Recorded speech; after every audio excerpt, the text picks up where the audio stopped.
O que significa Buda? Buda significa alguém que acordou, que despertou. Não é uma deidade, é um ser humano, era um menino rico, muito rico, filho do rei. Ah, Buda era rico? Riquíssimo. Ele era filho do rei, ele teria carros blindados, seguranças, tudo que hoje em dia uma pessoa que não quer ser assaltada, não quer ser morta, teria junto de si. E ele casa muito cedo, tem um filhinho, ele tem tudo que se pode imaginar que tem prazer fisiológico, né? Tudo que o dinheiro pode trazer, que a posição pode trazer, ele tinha. Mas ele começa a se questionar, por que há doença e morte? Por que há velhice, doença e morte? Por que há sofrimento no mundo? Por que há insatisfação no mundo? E chega a um ponto que esse questionamento é tão urgente que ele sai do castelo. E ele vai ser um morador de rua, como era na Índia até hoje. Tem pessoas assim. O que motivou ele a fazer isso? Porque A questão da vida. Qual é o sentido da vida? Mas seria experimentar algo diferente? Seria isso? Porque ou realmente é incerteza. Porque alguém larga o conforto ou regalias para poder viver na rua? Ele era muito mimado, né? Ele fala, como é que vivem as outras pessoas? Como é que vivem fora desse universo que eu estou preso dentro dele? Porque o pai dele prendia ele lá. Não queria que ele fosse... Queria que ele fosse político, rei, governante. Não queria que ele fosse... Porque foi dito que quando ele nasceu que talvez ele fosse um religioso. E o pai dele não achava que era uma boa ideia. Então ele evita que ele entre em contato com o sofrimento do mundo. Ele não tem sofrimentos pessoais, mas quando ele sai para o mundo, e não como uma pessoa nobre, como uma pessoa comum, ele vai encontrar a velhice, a doença e a morte. Ele fala, nossa, a juventude passa, eu vou ficar velho. Será que quando eu ficar velho eu vou ser bem tratado? Como eram tratados os idosos dentro do castelo, mas não os idosos na rua?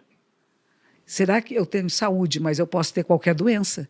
Hoje em dia nós temos algumas doenças que ainda não, algumas formas de câncer que não tem cura, né? Diabetes que não tem cura, tem algumas doenças que, sei lá, o soro positivo, AIDS, né? Nós temos processos de cura, mas ainda não é definitivo. Então ele fica pensando, eu posso ter qualquer doença, não é o outro que está doente. Qual é o sentido da vida?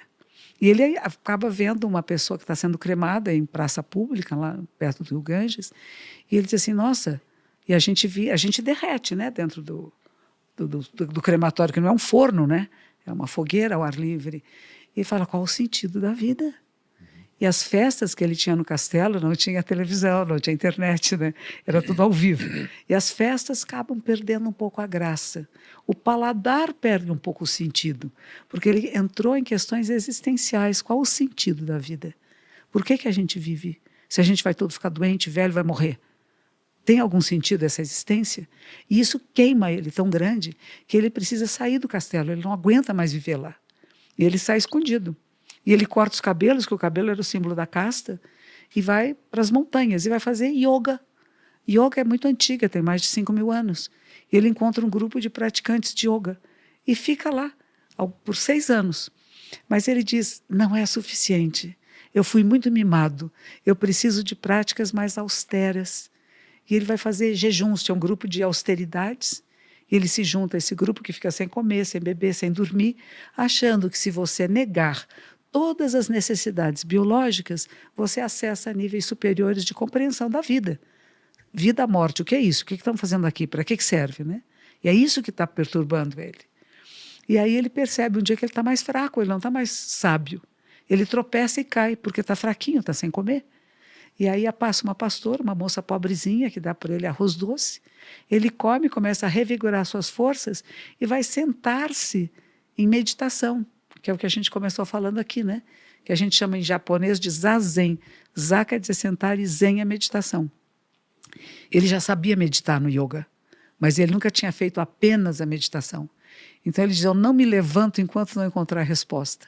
E vai ser provocado por tudo que provoca a mente humana. Eu digo, ele era um homem, ele era heterossexual, ele vai ser provocado por necessidades da sexualidade, mulheres lindas que aparecem, dança do ventre, etc. Vai ser provocado pelo meu reino, meu pai, a minha riqueza, as minhas finanças, como é que ficaram, os meus bens materiais, a minha mãe, minha esposa, meu filhinho que eu deixei. Então, tudo aquilo que ele deixou vem provocá-lo, dizer, sai daí, vai cuidar das suas coisas. Lembra que você falou no começo, que quando vai meditar, você fala, peraí, mas eu tenho tanto que fazer, Não é preguiça, eu tenho outras coisas para fazer do que ficar parado. E ele tem todas essas provocações e ele diz, eu não saio enquanto não encontrar resposta. A última das provocações que ele tem, que a gente vai falar que é o rei dos diabos, o diabo é aquilo que divide, que separa, que é dual. Tem você e o mundo. Você e suas finanças. Quando você une isto, que você é isso que você tem, e que você está ligado, você produz melhor, porque você não está dividido nem separado. Então ele está no momento de quem está nessa separação, e esse que seria o rei dos demônios, dos diabos, chega para ele e diz assim, você é mais que os outros, você é melhor do que todos. E é o orgulho, que é a última das tentações para nós humanos. Eu sou mais espiritualista, eu sou melhor. Na espiritualidade, isso é muito grave, porque acontece mesmo, né? Então ele põe a mãozinha na terra e diz, a terra é minha testemunha. Terra de onde vem a palavra humus, humildade, ser humano. E tudo aquilo que é dual se vai. E a mente dele fica clara, lúcida. Ele não está separado de nada. E ele observa a estrela da manhã e diz, eu, a grande terra e tudo que existe, juntos, nos tornamos o caminho. Não tem mais um eu separado. Sou a vida da terra, sou a lua, as estrelas, o chão, tudo sou eu. Eu não estou separado de nada. E é uma experiência mística que ele fica encantado e diz, mas não vão me entender. Como é que eu vou explicar para os outros?